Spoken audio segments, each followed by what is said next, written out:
Hey everyone, welcome back to Garam Masala podcast. बात करेंगे डब्बा आपी के नए व्लॉग के बारे में। तो यहाँ पे डब्बा आपी और उनकी पूरी बारात निकल पड़ी है। यहाँ पे गाड़ी की टेस्टिंग हो रही है, टेस्ट ड्राइव चल रही है। इनको अब नई गाड़ी चाहिए। इनको हर चीज़ के लिए एक बहाना है कि मुझे ये नहीं चाहिए, वो नहीं चाहिए। मतलब ज़रा सा भी कोई चीज़ पुरानी हो जाती है तो ये लोग उसको चेंज करने के लिए निकल पड़ते हैं। या तो इनके पास इतना ज़्यादा अफरात पैसा आ गया है कि इनको समझ नहीं आ रहा कि पैसा कहाँ लगाया जाए, कहाँ फेंका जाए, या सड़क पे फेंको या कूड़े में फेंको। तो ये सब उल्टी सीधी हरकतें कर रहे हैं। अच्छा, इनकी घर का कुछ भी सामान टूटता फूटता नहीं है। ये लोग उसको मुरम्मत कराने में या उसको मतलब ठीक कराने में यकीन नहीं करते हैं। ये लोग ज़रा सा भी कुछ हल्का फुल्का टूटता है या स्क्रैच लगता है, सीधे के सीधा पूरा हर चीज़ चेंज हो जाता है।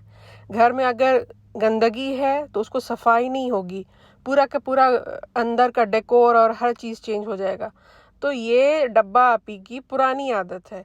अब जो गाड़ी इनके पास थी, आई एम श्योर उसमें कोई मसला नहीं था, लेकिन बस इतना ज़्यादा तकलीफ़ है इनको कि भाई हम लोग करें क्या, पैसा बहुत ज़्यादा आ गया। मैंने पहले भी कहा है कि अगर आपके पास अच्छी बात है, अगर आपको अल्लाह ने इतना पैसा दिया है तो उसको सही चीज़ों में लगाओ। दुनिया में ऐसे ऐसे लोग भरे पड़े हैं जिनको पैसे की ज़रूरत है।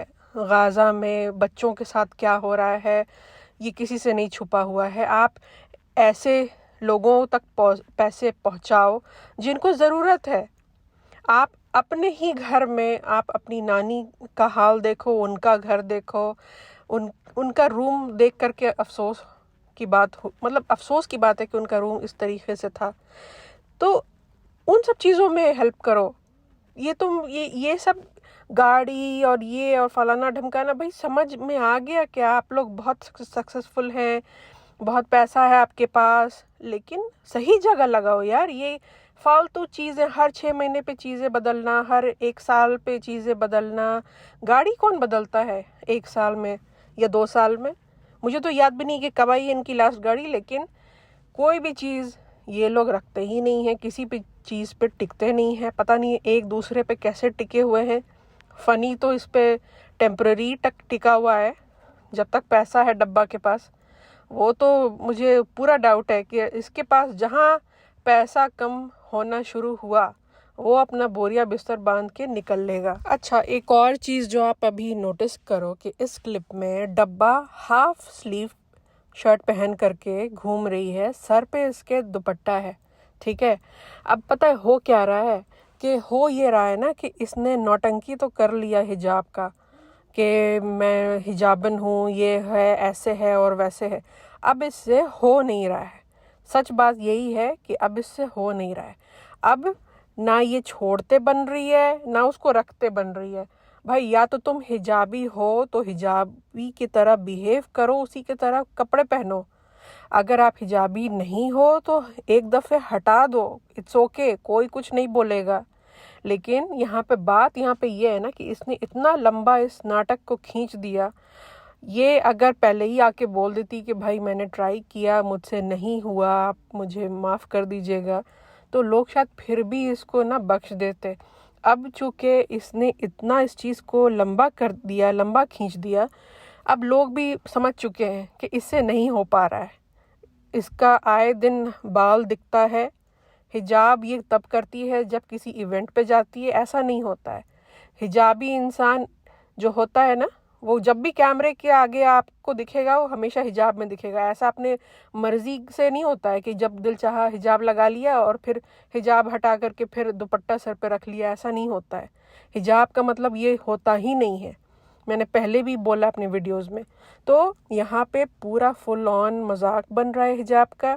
और ताज्जुब की बात यह है, हैरानी की बात है बेसिकली, कि इससे बहुत सी औरतें आती हैं मिलने के लिए जो हिजाबी होती हैं, जो रियली हिजाबी होती हैं। तो वो औरतें जो होती हैं वो इसको नहीं बताती हैं, इसको अकल नहीं देती हैं, इसको ये नहीं बोलती हैं कि भाई आप ये मत करो, ये सब मत दिखाओ।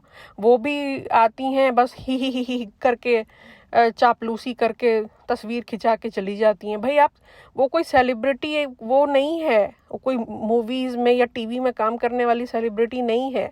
वो एक यूट्यूबर है और इन्फ्लुएंसर है। इन्फ्लुएंस तो वो क्या ही करेगी, लोगों की ज़िंदगी बर्बाद हो जाएगा अगर इससे, डब्बा से अगर लोग इन्फ्लुएंस होना शुरू हो गए। तो लोग भी अपना मुंह खोलते नहीं हैं, कोई कुछ बोलता नहीं है। और ये हिजाब का इसने इतना गंदा मजाक बना रखा है। बताओ, कोई हिजाबी इंसान इस तरीके से हाफ शर्ट पहन के घूमेगा? कभी नहीं घूमता है, मैंने तो नहीं देखा। अब मेरे घर में भी बहुत से लोग हैं जो हिजाब करते हैं, मैं नहीं करती हूँ, लेकिन आपको उसके लिए सीरियस होना पड़ता है।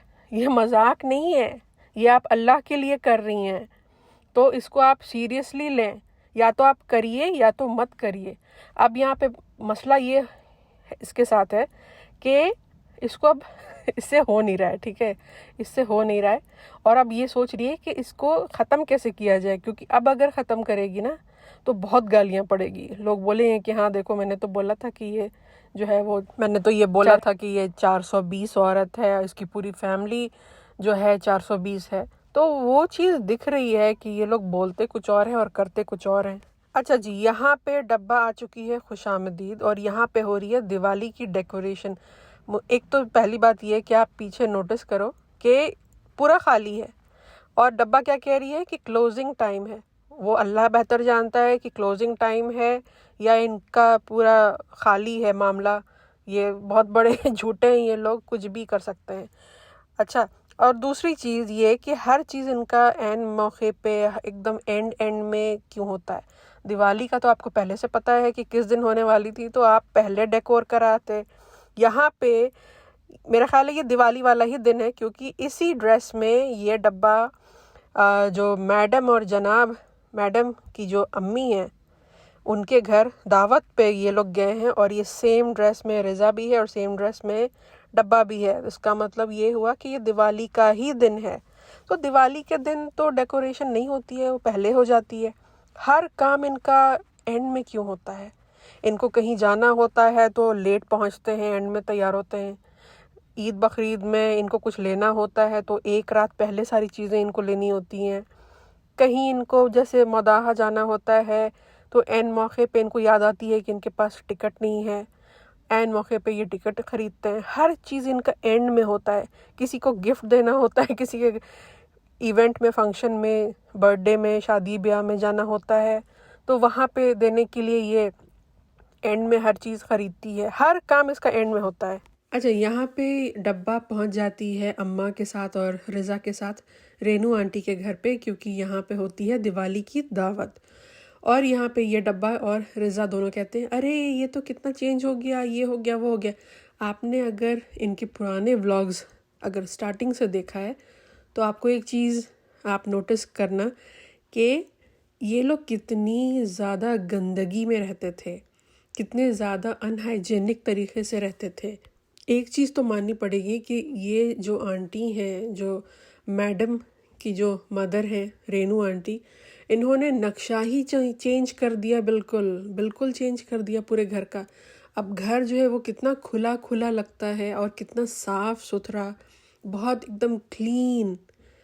ऐसा लगता है कि जैसे कि मतलब एक मॉडल हाउस नहीं होता है, वैसा लगता है कि जैसे कि एक मॉडल हाउस में कोई रहता नहीं है, सिर्फ देखने के लिए होता है वो, वैसा एकदम नीट एंड क्लीन। मतलब हालांकि इनका जो नाती हुआ रूहान, वो भी इनके पास आता जाता रहता है, लेकिन आपको कहीं पे कोई गंदगी नहीं दिखेगी। और ये लोग जब रहते थे तो पूरे घर का मतलब तमाशा बना रहता था। किचन तो इतना गंदा रहता था, मतलब पूरा फैला हुआ किचन रहता था। और ये लोग कभी कैमरा डब्बा अंदर नहीं ले जाती थी, कभी भी। वो वाला जो लास्ट वाला कमरा है वो डब्बा कभी नहीं दिखाती थी। क्यों? क्योंकि उस रूम में कचरा और कबाड़ ये लोग भर के रखते थे। तो हाइजीन को इनका जो है ना, बहुत बड़ा मसला है इनका, बहुत पुराना और बहुत बड़ा मसला है इनका हाइजीन का। अच्छा, यहाँ पे गुटका किंग पहन करके बैठ जाता है कुर्ता, और फिर डब्बा कहती है, अरे आधी रात हो गई है, 2 बजे रात में आप ये कुर्ता पहन कर बैठ गए हो, तो ये सब जो हो रहा है ना नौटंकी, और यहाँ पे क्या बोलता है कि हैदर की पहली दिवाली है। भाई इस दफ़े दिवाली पे इतना ज़ोर क्यों है? पहले भी दिवाली आई है, पहले भी बहुत कुछ आया है, इस दफ़े क्यों? बात असल में ये है कि बहुत से लोग जो है ना वो भाग चुके हैं। भले ही सब्सक्राइब कर रखा है लेकिन व्यूज़ बहुत नीचे जा चुका है पूरी फैमिली का। डब्बा का उतना नहीं गया है, लेकिन डब्बा को डर है कि कहीं मेरी हालत भी भाभी वाली ना हो जाए, क्योंकि भाभी की हालत आजकल बहुत पतली चल रही है। तो ये सब नौटंकी और ये सब ड्रामेबाजी इनकी मजबूरी भी है। इनको चाहे दिल से ये सब करें ना करें, इनको दिखाना है कि हम हर चीज़ को मानते हैं और हम बहुत एकदम ये हैं वो हैं, अपने कन्वीनियंस के हिसाब से। पहले तो कभी इतना ये सब चीज़ों पे इतना ध्यान नहीं दिया, इतने ज़ोर शोर से दिवाली तो कभी नहीं मनाई।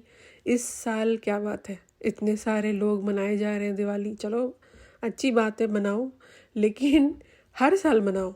ये क्या है कि आपके व्यूज़ नीचे जाएंगे तो फिर आप दिवाली विश करेंगे और ये बोलेंगे कि वो हैदर की पहली दिवाली है, उसके बाद फिर आप गायब हो जाएंगे, तो ये तो फिर गलत है। अच्छा जी, अब ये लोग निकल पड़ते हैं दिल्ली के लिए।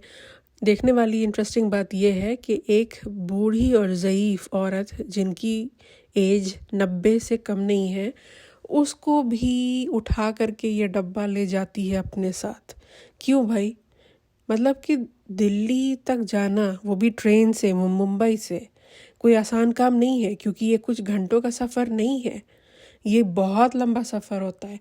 ये लोग फ़्लाइट से पता नहीं क्यों नहीं जाते हैं, लेकिन चलो ट्रेन से जा रहे हैं और पूरी पलटन जा रही है, सब के सब जा रहे हैं सिवाय मैडम जनाब और इब्राहिम अंकल जो हैं वो नहीं जा रहे, और हाँ रेनू आंटी, ये लोग नहीं जा रहे, लेकिन सब के सब जा रहे हैं। अम्मा भी जा रही हैं। मुझे ये पूछना था कि अम्मा क्यों जा रही हैं?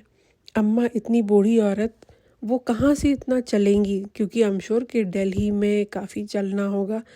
इनके घर में सारी औरतों को 10 बीमारियां हैं, सब को मतलब कुछ ना कुछ इश्यूज़ है, पैर में मसला है, बहुत अर्थराइटिस का प्रॉब्लम है, बेटी खाला को मोटापा है, कोई भी चलने लायक नहीं है, लेकिन सबको ज़बरदस्ती उठा के लेकर के गई है। और अम्मा जो हैं वो क्यों नहीं रह गई? जो जनाब हैं उनका जो 5 BHK है आखिर किस दिन काम आएगा? ये जो मैडम है, इन्होंने इतना जो लंबा लंबा जो फिल्मी डायलॉग मारा था कि मैं अम्मा के लिए और अम्मी के लिए मैं गाड़ी की डिक्की में भी सो जाऊंगी, तो गाड़ी की डिक्की कहाँ गई? मतलब इसको कहते हैं ना कि मतलब बोलो तो कुछ ऐसा बोलो कि जो उस पर मतलब अमल भी करो। मतलब खाली बस मुंह खोला और बोल दिया। इसीलिए ये लोग पूरी फैमिली, यही रीज़न है कि पूरी फैमिली ट्रोल होती है और इनको जूते पड़ते हैं, क्योंकि अपनी कही हुई बात पे ये लोग नहीं ठहरते हैं। हालांकि इतनी बूढ़ी औरत, इतनी बूढ़ी नानी को ये जो जनाब है ये चाहता तो रख सकता था। ये बोलता कि भाई तुम जा रही हो जाओ, लेकिन एक 90 साल की औरत को तुम अपने साथ क्यों इतना उसको तकलीफ़ दे रही हो? अच्छा, फिर यहाँ पे शुरू होती है इनकी जर्नी। अब ये लोग, क्योंकि इनकी जो है आदत है पूरी रात जागते हैं ये लोग, है ना, और दिन में सोते हैं, लेकिन जाहिर सी बात है कि नॉर्मल इंसान जो है उसकी तो ये आदत है नहीं। लोग तो जाहिर सी बात है काम धंधे वाले हैं, लोगों की 50 चीज़ें हैं, फैमिली है, ये है वो है, हर लोग इनकी तरह वेला और फालतू फोकट चंद थोड़ी ना है। तो इनको जो है आदत है रात भर जागने की, और लोग वहाँ पे सो रहा है। होता क्या है ना कि ट्रेन में लोग रात की जो जर्नी होती है ओवरनाइट की, स्पेशली लोग सो जाते हैं 10 बजे के बाद। अब ये तो इनके लिए तो 10 बजे का मतलब है कि सुबह, तो जाहिर से बात है तो उल्टी सीधी हरकतें हो रही हैं। रेहान उल्टी सीधी पता नहीं क्या कर रहा है हरकतें। रिज़ा जो है वो खाली बस खी हंस रही है। तो अम्मा के मुंह पे फ्लैश और लगा के, ओ अम्मा कैसी हो, क्या कर रही हो।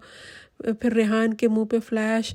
मतलब कि पूरी नौटंकी चल रही है, पूरा तमाशा चल रहा है, खा खी ही चल रहा है। और इनको ज़रा सा भी तमीज़ नहीं है। बेसिक जो सिविक सेंस जो एक होती है वो इनके अंदर है ही नहीं। बस वही है कि बस पैसा आ गया है लेकिन क्लास तो आया ही नहीं है ना। और क्लास कैसे आता है? क्लास आता है पढ़ाई लिखाई से, एजुकेशन से क्लास आता है। अगर आपका बैकग्राउंड अगर अच्छा है, आपकी फैमिली पढ़ी लिखी है तो क्लास आता है। लेकिन वो चीज़ इनके साथ है नहीं, तो इनके अंदर बेसिक सेंस है ही नहीं कि भाई मैं, अगर हम लोग नहीं सो रहे हैं लेकिन बाकी लोग तो सो रहे हैं ना ट्रेन में, तो कम से कम उसी वजह से थोड़ा सा तमीज़ के दायरे में बैठ जाओ, थोड़ा सा धीमे धीमे बात करो। अगर नींद नहीं आ रही है तो नहीं, यहाँ पे ब्लॉग भी बनाएंगे, फ्लैश लाइट भी ऑन है, खाका खीकी ही भी चलेगा रात भर। मतलब कोई तमीज़ नहीं, जहाँ जाते हैं वहाँ लोगों को परेशान करते हैं ये लोग। अच्छा जी, अब आता है मेन पार्ट जो कि इस डब्बा ने क्लिक बेट किया है। क्या किया है कि सॉरी का तस्वीर लगाया है। मतलब ये आजकल क्लिक बेटिंग पे उतर आई है। पहले भी इसने किया ये हरकत, कोई नया तो नहीं है, लेकिन आजकल ये रेगुलरली क्लिक बेटिंग कर रही है ताकि लोगों को लगे अच्छा पता नहीं क्या हो गया, लोग क्लिक करेंगे, व्यूज़ बढ़ेगा। तो ये एक तरीका होता है अपने व्यूज़ बढ़ाने का। तो यहाँ पे ये दोनों मियाँ बीवी आके सॉरी कर रहे हैं। किस बात पे? वो इस बात पे कि शायद वो वाला सीन नहीं देखा है या मैंने मिस कर दिया। यहाँ पे शायद गुटका किंग अपने बच्चे को गाड़ी में लेकर के, जिस ड्राइवर सीट पे वो बैठा हुआ है उसी सीट पे बच्चे को अपने साथ बिठा के गाड़ी शायद ड्राइव कर रहा था। और एक सीन में डब्बा जो है वो कॉफ़ी पी रही थी, एक हाथ से बच्चे को पकड़ी हुई है और दूसरे हाथ से वो कॉफ़ी पी रही थी। तो ये दोनों ही कितना गलत है कि आप इतनी गरम गरम कॉफ़ी आप पी रही हैं और आपके हाथ में बच्चा है एक हाथ में, राइट? वो कॉफ़ी कभी भी छलक के बच्चे के ऊपर गिर सकती है। एक तो वो गलत, दूसरा ये यहाँ पे गुटका किंग क्या कहता है कि हम लोग मेन रोड पे नहीं गए थे, हम लोग सिर्फ यहाँ पे इस तरफ थे, चक्कर काट रहे थे। भाई तुम चाहे जितना भी चक्कर काटो, मेन रोड पे ना जाओ, ये पूरा का पूरा गलत था। यहाँ पे आप इसको जस्टिफाई कर ही नहीं सकते। और यहाँ पे देखो ये सब यहाँ पे क्यों हो रहा है? क्योंकि इनकी हालत है ख़राब, ठीक है, खुशामदीद चल नहीं रहा है ना। और इनको पता है कि भैया और भाभी के व्यूज़ काफ़ी गिर चुके हैं। इनको डर है कि इनके साथ वो चीज़ ना हो जाए, तो ये लोग आ गए सॉरी बोलने के लिए। अब यहाँ पे देखो एक दूसरा रीज़न ये भी है कि डब्बा को लोग बहुत गालियाँ निकालते हैं, ठीक है, बहुत चीज़ें बोलते हैं, लेकिन कभी कभार वो बोलती है वापस पलटकर, लेकिन कभी भी उसने बदतमीज़ी से लोगों को जवाब नहीं दिया, क्योंकि उसको पता है कि यही उसकी ऑडियंस है और यहीं से उसको पैसा आएगा। अगर वो इन लोगों को नाराज़ कर देगी तो उसका पैसा बंद हो जाएगा, लोग निकल लेंगे, जो कि मैडम के साथ हुआ। मैडम के साथ क्या हुआ था? मैडम को लोगों ने कितना सपोर्ट किया, बिल्कुल आगे बढ़ बढ़ कर सपोर्ट किया था कि जनाब जो हैं उनकी वजह से मैडम का करियर ख़त्म हो गया, वो बेचारी हमेशा खाना बनाती रहती है। बहुत सिंपैथी, एक ज़माने में इतनी सिंपैथी और इतना सपोर्ट मिलता था उस औरत को। आज देखो क्या हालत हो गया है। क्यों? क्योंकि उसने खुद लोगों को क्या बोला कि गेट लॉस्ट, ये वो नहीं चाहिए तुम्हारी सिंपैथी। मतलब उसने जनाब के चक्कर में ना पूरी, मतलब अपने दोस्तों को, अपने फैमिली को तो अपने आप से अलग किया ही है, मतलब कि ऑडियंस को भी अपने आप से अलग कर दिया है। तो और यही वजह है कि मैडम का जो व्यूज़ है वो इतनी बुरी तरीके से गिर गया है। तो डब्बा को भले ही मतलब अकल ना हो, लेकिन इस मामले में बहुत अकल है उसको। तो ये वो सबक उसने सीखा है मैडम से, तो वो पंगा नहीं लेती है पब्लिक से। थोड़ा बहुत भी पब्लिक इसको कुछ बोलती है तो ये तुरंत आ जाती है उसका क्लैरिफिकेशन देने के लिए, क्योंकि ये चाहती है लोगों को पकड़ कर रखना। ये लोगों को नाराज़ करना अफोर्ड नहीं कर सकती है और इसकी मजबूरी भी है। तो ये दोनों मियाँ बीवी यहाँ पे सॉरी और ये और वो, हाँ आप सही बोल रहे हैं, ऐसा नहीं होना चाहिए, वैसा नहीं होना चाहिए। अच्छा, यहाँ पे डब्बा कहती है कि कभी कभार आप लोग सही बोलते हो। नहीं नहीं नहीं नहीं, यहाँ पे थोड़ा सा करेक्शन की ज़रूरत है। कभी कभार नहीं, ज़्यादातर जो है आपकी ऑडियंस जो है, आपको अगर कोई चीज़ बोलती है, सलाह देती है, तो वो सुनो, क्योंकि वो आपके भले के लिए ही होता है। अच्छा, ये लोग बहुत सेलेक्टिव चीज़ों को ये लोग पकड़ते हैं। अभी जैसे ये चीज़, इस टॉपिक को इन लोगों ने पकड़ा और आगे क्लैरिफिकेशन देने के लिए, लेकिन ऑडियंस तो और भी बहुत कुछ बोलती है। ऑडियंस तो रिज़ा के बारे में पूछती है कि भाई वो पढ़ती क्यों नहीं है, कर क्या रही है। रेहान के बारे में काफ़ी कुछ पूछती है। बेटी खाला को आपने नैनी बना के रखा है, उसके बारे में भी ऑडियंस लिखती है, लेकिन उसके बारे में तो आप कोई जवाब नहीं देती हैं, है ना? क्यों? क्योंकि आपको सिर्फ उसका जवाब देना है जो आपको कन्वीनियंट लगता है, और यही कहलाता है हिपोक्रेसी, यही कहलाता है फेकनेस और सेल्फिश बिहेवियर। तो आपके ऊपर जो वीडियोस बनते हैं वो बिल्कुल जायज़ है कि इनके ऊपर वीडियो बनते हैं, क्योंकि ये लोग बहुत हिपोक्रेट टाइप की फैमिली है। तो चलिए, आज के लिए सिर्फ इतना ही। मिलते हैं नेक्स्ट पॉडकास्ट में। तब तक आप लोग इस चैनल को लाइक कीजिए, शेयर कीजिए, सब्सक्राइब कीजिए। I will see you in the next podcast. Take care.